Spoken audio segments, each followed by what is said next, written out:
I think the other thing you do have to watch out for, too, is the fact that, Snapfire needs to be channeled for the ulti, so having to keep an eye on where anyone is on the enemy team. Of course, you've got, these heroes that can get onto that backline, so is also a thing that I think that's true. That can is be considerable. That can be worrisome. If there's vision, Magnus is a great target for that, like blink forward, land the skewer, that kind of thing. Check in for a ward there. He did show that he had a ward. We'll see if that impacts anything, but we're all going to defend it now. Got to make sure your opponent doesn't know exactly where you put your own observer ward is the goal here when players do this. But for now, it looks like simply TOOBASED not really going to get too aggressive on the map. We see one aggressive ward placed for the safe lane of TSM. And this could be a ward that's going to help protect against these Snapfire rotations or any other rotations, frankly. Because this ward vision is beautiful for spotting TP rotations at the earliest possible moments. So if they come gank him at like the 5 to 7 minute mark before this ward expires, it absolutely could save Tomato from dying. I was about to say that would have to be a very early rotation, but sometimes, they do happen. They do see, some sort of a dive or whatnot, or an opportunity present itself. So. Yeah, and like I said, all you got to do is hit 6 on Snapfire, you TP over, and you go for the bomb. Frantic clicking going on. Moonmeander be able to grab up the rune. That's 3 bounty runes over to the side of TSM right off the bat. And that's going to be the 4th. So statistically, they are in a very good spot so far. Yeah, that's pretty solid. An extra 80 gold more than they normally get. So that'll be nice.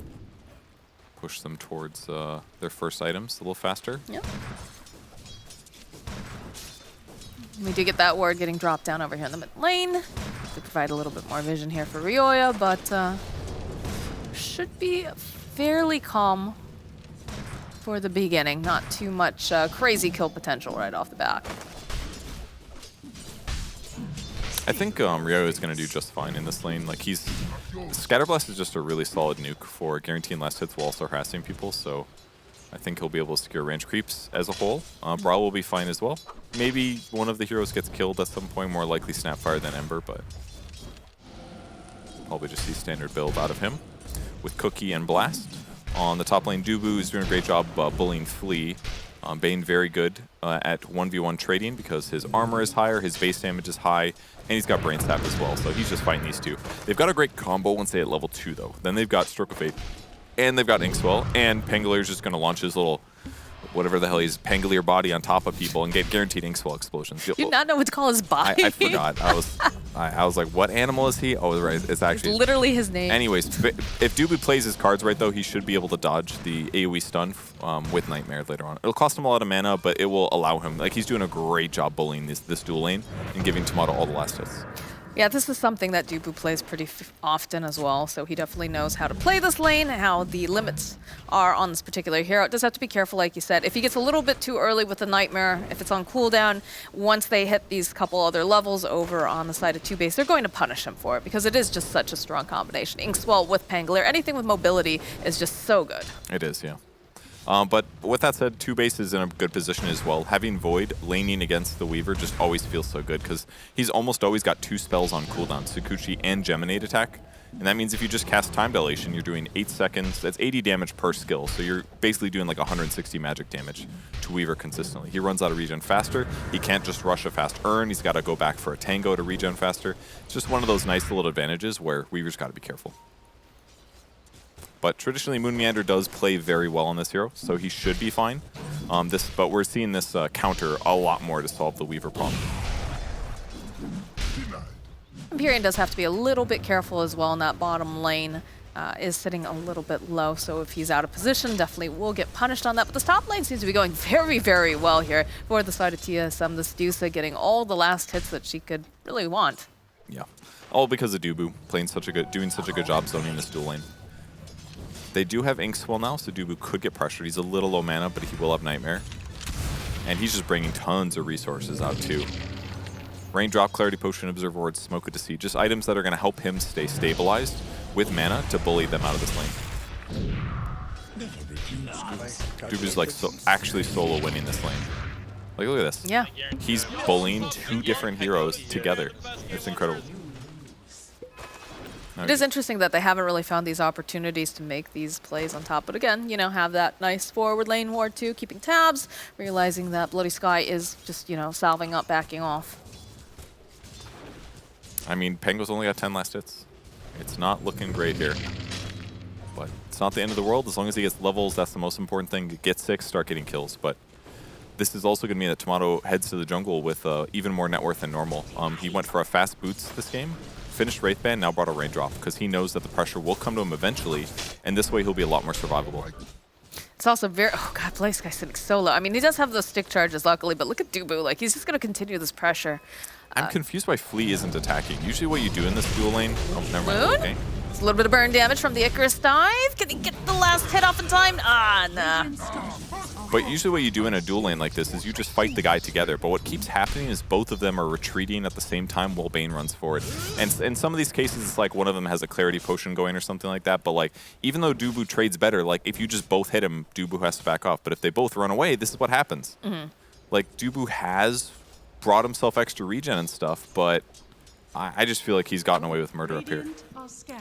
So why do you think that they're not going as a joint effort? I feel like, I mean, part of the issue is the being able to nightmare dodge the Inkswell. That's certainly an issue. But with that said, Grimstroke could have also just skilled Phantom's Embrace and had a silence, so at level 3. That's true. But they haven't done that either, so I don't know. It's weird. I can't help but imagine that this is just straight up the wrong way to lane this. They're still going to make a play. They're going to dive right past Dubu here. They'll land the Inkswell. Dubu throws out the Nightmare over onto the Grimstroke. Now Bloody Sky has to be careful because they have a nice amount of damage. We'll turn their attention over here onto Flea. We'll just give a couple clicks. The Brain Sap will ensure his fate as Bloody Sky has popped the salve, but they'll cancel it out. Go pop those stick charges again. Should be fine, but very low on regen at this point. This lane's going catastrophically bad, in my opinion. It's really, really bad. Pango has 1,400 net worth. Tomato has 2,750. Like, catastrophically bad. This should not happen. Like, by all means, Bane is a strong laner, but they needed to solve this problem either by bringing more regen to the lane or trying on Dubu at least a couple other times. Make him nightmare himself, you know? Things like that. This is a...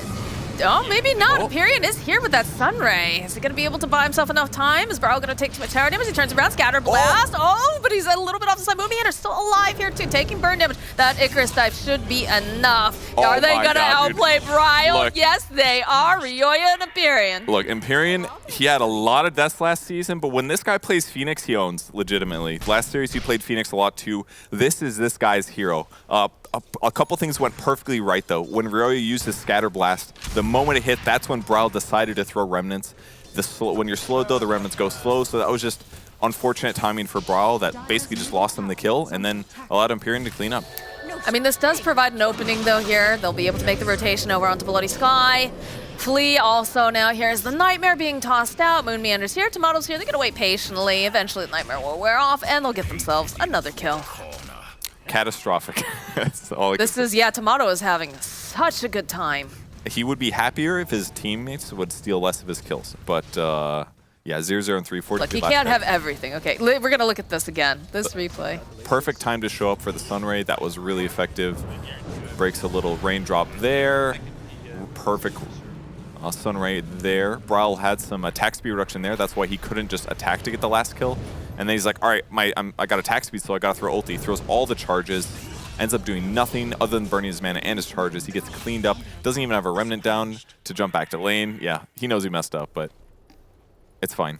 They are mega stomping the safe lane. So even if he makes a couple mistakes like that, it's going to be okay. Moon Meander, just trying to be as annoying as possible, is going to get hit with that Hellfire, though, coming out from the Snapfire. And Empyrean trying to pull off these bugs. Does have the Icarus Drive, so he'll buy himself a little bit more space. Flea, though, left behind. Phantom's Embrace. Oh, here comes Saberlight, though. Uses the RP, and that's a double kill for Dubu. Man, Dubu is just cleaning up. He's having, look at him, he's laughing right now. He's like, dude, this is the best. He's like, this is the best Bane game I've played in my whole life right now. Like, oh my god, I'm just doing everything. He's the carry now. He's like, he's 5.25 level. Like, he's so close to level 6. Someone's gonna get gripped and they're gonna be like, what the hell? It's not 10 minutes yet. That's what happens when you're 4-0-1. Yeah. It's having a great time. The rotation over to mid. Dubu takes a little damage from the tower. You can see the teleports are coming in. Empyrean making his way over. The old Bane plus Ember mid-tower pressure. Classic. Ooh, and Bloody Sky. Oh, he uses the Rolling Thunder to try to get away, and he just cannot do it fast enough. Would you like to say your I have new no idea catchphrase? how that happened. Honestly, I'm really impressed. That one? No, I was gonna. You're catastrophic. That's your next Oh. voice line, dude. You found your next voice line for Too for negative. TI. Can't have negative voice lines. That's the rule, guys. I don't All right. think the other languages got that memo. Yeah. How are the other lanes going? Ollie is doing fine. He's a couple hundred points behind some of the other cores. Can't compare him to the Dusa. It's just not fair. He has not had as many kills in his lane. But their lane has gone okay. Saberlight's also having a good time, though. Second in net worth right now. Treads, Soul Ring, Bracer, lots of regen items. Gonna get a fast hood, so playing pretty traditional tanky offlaner items. And he'll probably just hit a lot of creeps this game. The Void is going for the Diffusal Blade, though. Oh, cool. Okay. I mean, it's an amazing item against Dusa. It really is. It is. The Nightmare out immediately. They do spot Ryoya hugging the tower.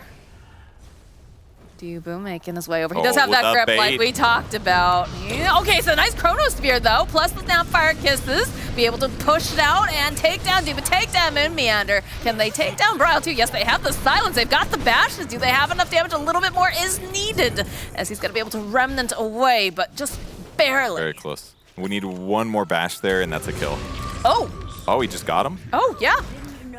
That was, I'm guessing, a Scatter Blast and Stroke of Fate. Oh, was he being greedy about the rune or something? I'm confused. He was sticking around. Okay. Well, sick. Maybe he did like a cookie down and then... No, Cookie was not on cooldown. I have no idea. Another kill that's unexplainable unless we want to replay. Saberlight being pressured bottom by Ollie here. No Diffusal quite yet, very close. So there's that Fiend's Grip we talked about. They have the Phoenix Egg on top of it, and they don't even need to pay attention. Oh, the the egg. follow-up, though. The egg, there it is. Gonna be able to ensure that it goes off thanks to a good disarm. And now the Sunray over at Dubu, the Rolling Thunder forward. A couple more clicks. Nightmare comes out. He's gonna just take it right off of his Pango, and Bloody Sky is gonna be very happy for some much-needed kills here. I told you guys, Empyrean Phoenix it owns. It legit owns. He's playing this so well. Instantly popped his ulti, realized what was at stake. He already had attack speed reduction on the important hero, the Weaver. Very, very cool. Gets the combo, refreshes his skills. Get to see the glory of Phoenix. It's actually so funny because I knew this guy back when he was doing like amateur tournaments and things like that before he started moving up the leaderboards and whatnot. And I don't think he was a support player back then at all. We all transition once in a while. No, I Just mean, switch roles sometimes. it's very cool though to see like, you know, the growth and then also the transition. But Tomato getting the final hit on the tower. But definitely Saber the light. tower's Oh, not okay. supposed to die, but That's an RP used on Ryoya. The rest of the team is here, a little bit of bugs. Gonna chase after him. There's a Phoenix nearby, but they should be able to get the final hits off. Well, they are slowed down, it's gonna take down the bugs, and it doesn't matter, the Saberlight will finish him off. that's a huge catch for Saberlight, because that's the weakness for Snapfire. You don't want to be up on the front. That was a dominating streak, by the way, 4 kills for Ryoya, finally getting punished. So if you can RP him and skewer him to his teammates, yeah, it's really hard for Snapfire to get out. But he does have BOTs finished with his so far good early game, 4-1 and 2 on Ryoya. The space, he creates space. He legitimately does when he plays this hero. He's comboed it well. He's ganked side lanes. He's comboed with Chronosphere. They are behind by 4K, but a lot of that is the safe lane for TSM going way too good. Yeah, Medusa's still sitting at the top of the net worth, 6.9K currently. Actually, all 3 cores on the side of TSM. It's looking real pretty, but not too far behind. I would say that Chronosphere early, too, getting the double on top was very, very nice for Ollie and helping propel him a bit more forward. It did help a lot, yeah. Diffusal Blade probably on the way here, so. Yeah, that looks like it's coming out right now. Not the best for farming, although there are a lot more creeps with mana, so Diffusal is an okay farming item at the moment, but compared to something like Maelstrom or Mask of Manus, it can feel a bit weak. But, I mean, there's a lot of heroes that you love draining mana on. Draining Weaver's mana is great. Prevent time lapse. Draining Medusa's mana is obviously godlike for 2 different ways. Top lane, a little bit of a dive over onto Flea. Don't have anything to cancel out the TP, so he'll survive. And Brawl completes TP Oh, spread. there it is. There's the Chronosphere plus the combo with the kisses. Ryoya just gonna throw down all of that lovely, lovely lava and remove Brile from the equation here. And they're pincering pretty hard as Bloody Sky getting his way into position here. Empyrean with the Sunray. Dubu sitting over on the back lines here. Doesn't look like he... Oh, the roll. And there it is. There's the egg on top of it. So can they finish off? Good cookie hop. Just gonna backtrack. And a very nice team fight here, going over to the side of Simply TOOBASED. They make Snapfire mid look so good. They genuinely do. They just used cookies effectively, Mortimer's Kisses effectively. Ember had to struggle a little bit to get out, but he almost sort of got out. But the Fiend's Grip is going to get used over on the Pango. There's no way to escape this time around, so they'll get themselves a consolation prize. Dubu had such a good early game, and now he just hit 7. Like he was level 5, 6 Sometimes minutes ago. it'd be like that. Yeah. It was that Chrono fight. He was too confident, like, oh, we'll just run up this cliff. But another Nightmare placed over onto Imperia. Moon Meander, Shikuching his way over. We'll wait patiently, get off a little bit of damage, throw out the bugs. But, oh, okay, they're going to go for the full-on chase here. There's a little remnant forward, plus the searing chains. that was nice. It's a scrambled egg. Yeah, and he had bugs on him for a while. They medallioned him, and then he jumps up into Sleight of Fist with a Orb of Corrosion. So a really cool, like, hybrid minus armor build that it's been really effective here. Just the medallion and the bugs alone is going to make Ember feel a lot stronger in these little skirmishes. And in fact, they're going farther into it. Ember's going to buy Deso this game. Rarely purchased these days, but with having Empower, more physical damage and more minus armor is going to really help him kill some of these heroes. Void especially. Void's not usually a hero that buys a lot of stat items. His armor is a little bit weak as a result, so minus armor can be really effective against him. How do you feel about having 2 Diffusal Blades over on the side of Simply 2 base? Because it looks like Pango's also headed for one. Pango's one is super normal and very good because you get this little burst, right? It's like almost 200 mana is gone, 160. So it'll be fine. Forward over onto Dubu, Rolling Thunder, and already... Oh, no, they'll turn back around. They do have the Phantom's Embrace, and they're going to stun lock this Ember for a little bit. It's a good Nightmare here coming out, but then there's this Soulbind. They're going to try to pinball their way back and forth. It's like the perfect area. Ooh, good dodge. Oh, he dodged it out of place, but Fleet still will fall. Now Bloody Sky, despite dodging very nicely, is going to get chased down. The question is, can they put off enough damage? It looks like they're going to back off. Moon Meander not having much mana left is going to run over near Empyrean. But they've had enough from this one engagement, as Dubu was just giving some love taps over here to Ollie. Yeah, they're trying to stop Ollie from invading and ganking Tomato, because if the fight's going on over there, showing up to the fight is not worth it. It's just better for them to maybe get a kill. They might turn around here. They do have the Chronosphere. Oh, the Fiend's Grip, though, onto Moon Meander. Now Ryoya is going to try to teleport away. The egg gets used as Ollie falls. Oh, that hesitation hurts so bad. Ollie thought about it, and he's like, yeah, this is good. Let's go. Let's commit. And that was when the grip comes. Gonna be the Icarus dive forward here. The Cookie Hop, they're hoping that they close the gap over onto Saber Light. They've got Scatter Blast, but you have to be careful. They're sitting a bit low, especially on Bloody Sky. He's gonna jump forward. The Sun Ray coming out, not enough to keep him alive, but we'll fry a little bit over onto the side of TSM, but feels like they're trying to find this opening, but just can't quite grab anyone. They even go for the Dust over onto Moon Meander. They cookied forward, but couldn't close that gap. I'm curious to see what Snap buys next. I wonder if Ryo is going to get the shard here. He's got SNY, or sorry, Sanjin Kaya queued up, but I almost feel like getting the shard here would be effective because they're having some disable issues in some of these little skirmish moments. I think it could really help. But maybe he'll just go Sanj first to be safe. It's damage, status resistance, HP, not bad. And again, this Medusa, though, continuing to have quite high net worth. Top of it, 10K right now. We have not seen Tomato have to join any of these fights. He's really far ahead at this point, and that is a big problem because Dusa, I mean, they've got Diffusal Blades, so they have some solutions. Maybe they're just thinking like, okay, the laning stage went bad, not ideal, but we've got Diffusal Blade solutions. So in the mid game, when we start jumping on him with Faces Void, with Diffusal and attack speed, we can kill him, is maybe what they're thinking. They bottled up the double damage available on top. They got a Blink coming for Saberlight. That's going to be when the next fight starts. Blink RP. See how good it works. Look like they're going to try to... No. Not going to be able to quite land that Icarus dive with the follow-up and the Blink forward. The Skewer back. Oh my god. There was a Pangoli there. That was very quick. And instantly into Roche. And power is up. 36% damage bonus for the Dusa. Lots of minus armor, Deso, plus Orb of Corrosion, plus bugs. And this ward they put down is just so effective. I love that Moon Meander came out to contest this as well.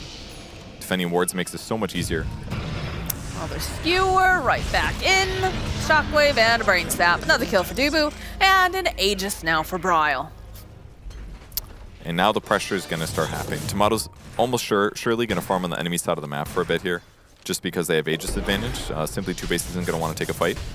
Unless they can get like a monster chrono or something like that, but at the moment TSM has been outmaneuvering in terms of vision stuff. Another skewer maybe? Ooh. Then they use the RP on Rigyoya, skewer him back underneath tower. They've got the chains, they've got the slight, and they've got Grandma. Yeah, he did end up buying Shard. Picks up the Ogre Club Ogre Club as well, but unfortunately gets caught there. Really nice catch by Saberlight. Moon Meander has to be a little bit careful. He is underneath vision, and they'll land the silence and the stun. Bloody Sky's trying to fight, but okay, there it is. There's the Chronosphere. They're locked into place. It's a little weird because there's not much they can do, but in comes the Medusa. He's got to just click away, get the kill on Bloody Sky, start chasing after Ollie. And there's Saberlight. He's already in position. That Sunray's not going to be enough to save him this time. That was cool by Moon. He used time lapse. That's why he repositioned and wasn't in the Chronosphere anymore. He anticipated it, got moved. Then he's the guy that they wanted to kill without a doubt, but him not being locked down made it a lot harder to solidify the kill. So, and then they just, after Chronosphere is dead, if they're not getting kills out of it, it's really bad time for them. So they end up further pursuing, pulling the Void all the way back, where they use Searing Chains, an excellent counter to the hero until he gets a BKB. Realizes the danger. He auto-attacks a Geminate, and when he sensed danger, he time lapses. Still tied together, but yeah, hitting the Dusa there is not going to work. You see Tomato just he's like smashing his keyboard. He's like, Dusa ult, Dusa ult, Dusa ult. I think we've all been there. Yeah. All right, well, now they don't have to worry about a Chronosphere, so wouldn't be surprised to see TSM continue to put on that pressure. They still have the Aegis on Bryle. Cool, an illusion rune for the Dusa. And Scotty. Oh, the Scotty's the big one, right? Yeah, look, there's the Remnant. That's so much damage, good lord. They just obliterate Ollie. Bloody Sky getting chased down. The Weaver perhaps got a bit too far, but does have the time lapse, so it's gonna be all right. Sunray getting tossed over onto Dubu. They're in a strange predicament here, though. Weird positioning. Not the fight. Hits here. Yeah, this is not feeling very good for TOOBASED. I think they want to get back to their base. That was not the Rolling Thunder we wanted in this moment. It's hard for them to fight, but yeah, you just need to disengage there and go for a kill potentially. But yeah, right now the only people that are playing aggressive are Moon, who has time lapse, Saberlight, the Magnus, and Tomato on the Medusa. All three heroes very hard to kill. They even use the Snapfire Kisses in that last fight too. They don't have any of their big team fight ultis really. They have maybe Egg. You've got the Soulbind perhaps, but it is a bit scary when these bigger. Oh, okay. Yeah, they just went fishing and they found themselves Ryoya. So they're gonna put out a lot of damage. Scatter Blast Shard does come in handy, but it's not enough. Egg will pop. A little bit of a nightmare play here, and they've used the Soulbind over on Saberlight and Bryle, but they just walk away together. The teamwork, the synergy. The way that Bryle just moves over, gets the kill on him, period. Rough. I mean, this is the negative about the Simply TOOBASED draft. If they're getting ran at, their heroes are not good. They don't have very easy disables to stop their opponents from running at them. Another, oh, okay, all right. Are they gonna be, oh, there it is, the RP, but the follow-up with the Chronosphere, so it does save it, and the Aegis pops on the back lines. That's a little something positive going the way for TOOBASED, but they have to be, oh, the Fiend's Grip from Dubu. Tomato just clicking away. Bryle's just gonna move over to a Remnant. Got the Stone Gaze on top of that. They do have the Inkswell, doesn't connect. Couple more clicks for that Scotty. Bryle landing the chains. Gonna follow up with a couple bugs, and that's another kill for Tomato. 4-0 and 8 this guy. This game is so over, dude. Yeah. I was like watching. All right, TSM. Boy, did they absolutely. I mean, I have not seen a lane destruction that bad in a long time.